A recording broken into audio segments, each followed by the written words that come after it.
नमस्कार, स्वागत है आप सभी का इंडो नेपाल लाइव में। मैं हूं जयप्रकाश तिवारी। चलिए आज की खबरों की शुरुआत करते हैं बिहार के सासाराम से, जहां अंतर्राष्ट्रीय नशा विमुक्ति दिवस के अवसर पर रोहतास एसपी ने लगाए पौधे। अंतर्राष्ट्रीय नशा मुक्ति दिवस पर रोहतास एसपी आशीष भारती ने पौधारोपण कर सभी को जागरूक किया और किसी भी प्रकार का नशा नहीं करने की अपील की। खासकर युवाओं से कहा कि नशा छोड़े और जीवन से नाता जोड़े। नशा सेहत के लिए हानिकारक है। ये देखिए हमारे सासाराम से शिवाजी सहाय की रिपोर्ट। दूसरी खबर की तरफ रुख करते हैं। ईवीएम के माध्यम से होगा 2021 का पंचायत चुनाव। चुनाव प्रक्रिया 3 अगस्त से शुरू होगा और सितंबर तक चलेगा। 10 फेज में चुनाव कराया जाएगा।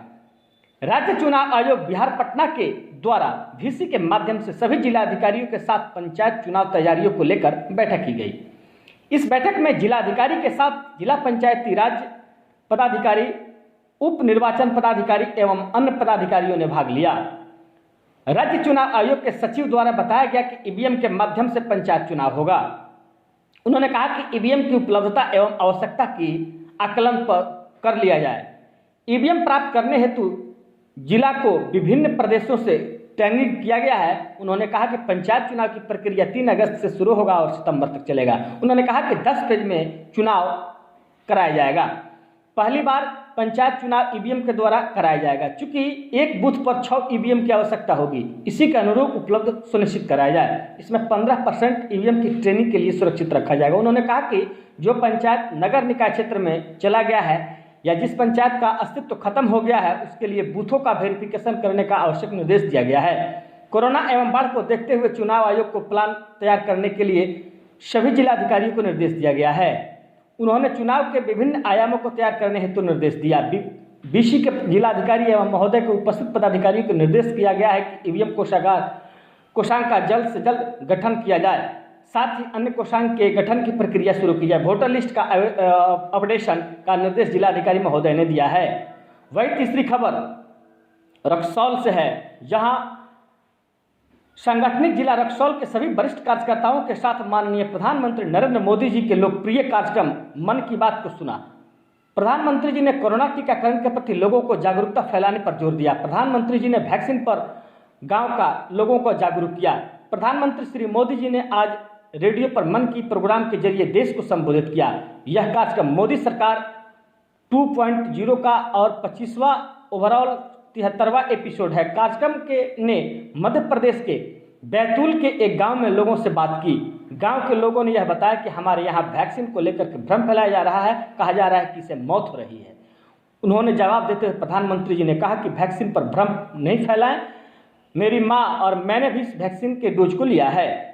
आपके गांव में जो भ्रम फैला रहा है उसमें जरा सा भी सच्चाई नहीं है। हमारे देश में 21 करोड़ से ज़्यादा लोगों ने वैक्सीन ले लिया है। कुछ ऐसे लोग नहीं हैं जिन्होंने वैक्सीन लेने से मना कर रहे हैं, और बाकी को भी टीका देने के लिए प्रेरित करिए।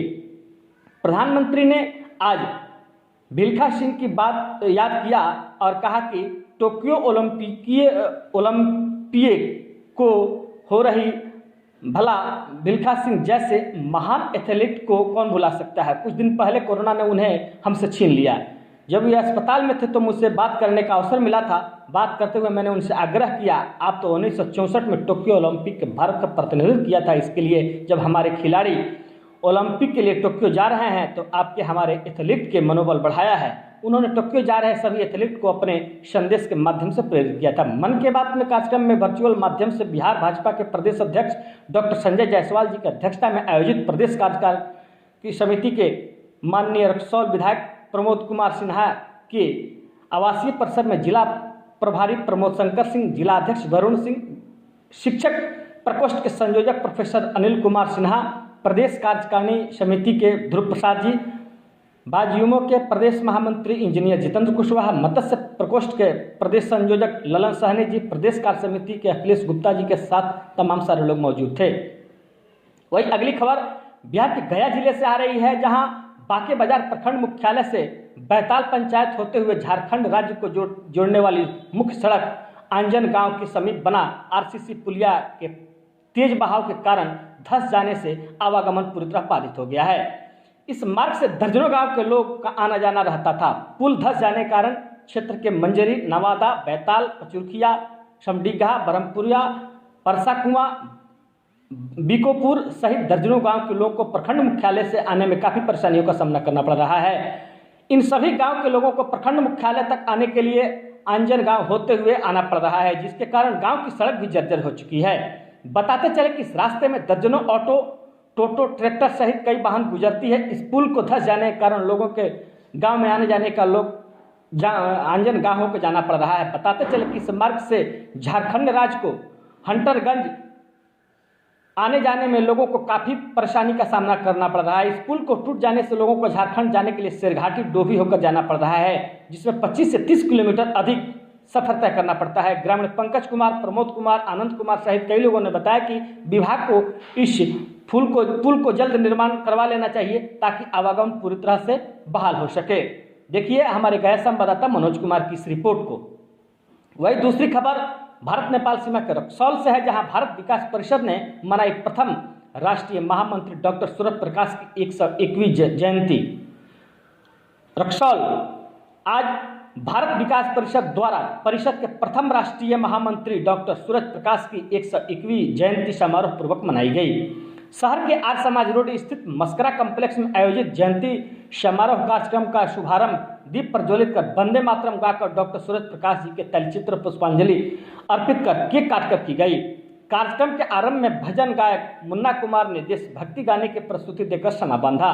तत्पश्चात परिषद के अध्यक्ष डॉक्टर राजेंद्र प्रसाद सिंह ने उनकी भावभीनी श्रद्धांजलि करते हुए डॉक्टर सूरज प्रकाश के कृतित्व एवं व्यक्तित्व पर प्रकाश डालते हुए इस बात को कहा कि उन्होंने समूचा जीवन मानवता को समर्पित कर दी थी, तभी तो उनके जीवन के अंतिम पड़ाव पर भी उन्होंने अपने परिषद के माध्यम से अपने सेवा कार्य को किसी न किसी रूप में जारी रखा, जो हम सभी को प्रेरणादायी है।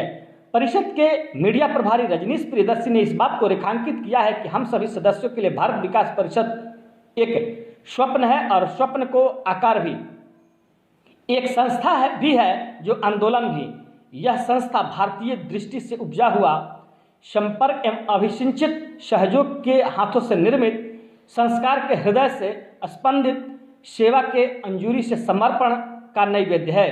संपर्क, सहयोग, संस्कार, सेवा एवं समर्पण के मूल मंत्र को आत्मसात कर प्रेरणादायी व्यक्तित्व आदरणीय डॉक्टर सूरज प्रकाश जी की स्मृति में आलोक में परिषद मानव सेवा व राष्ट्र सेवा के लिए सतत संकल्पित है।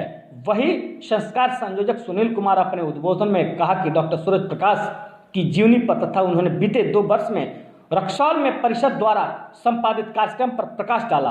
परिषद के प्रांतीय पदाधिकारी विजय कुमार शाह ने कहा कि डॉक्टर सूरज प्रकाश के बारे में कुछ भी कहना सूरज के दिए जलाने के समान है। उन्होंने कहा कि अविभाजित भारत के पंजाब में जन्मे डॉक्टर साहब ने विभाजन के दर्द को भी झेला था तथा उन्होंने अपने पीड़ित परिवार की सहायता कर उनके पुनर्वास एवं योगदान का भुलाया नहीं जा सकता है। वही समाजसेवी महेश अग्रवाल ने इस बात को रेखांकित किया कि सन 1963 में स्वामी विवेकानंद की जन्म शताब्दी वर्ष जब भारत विकास परिषद अस्तित्व में आया तो उन्होंने महामंत्री की महती जिम्मेदारी संभाली।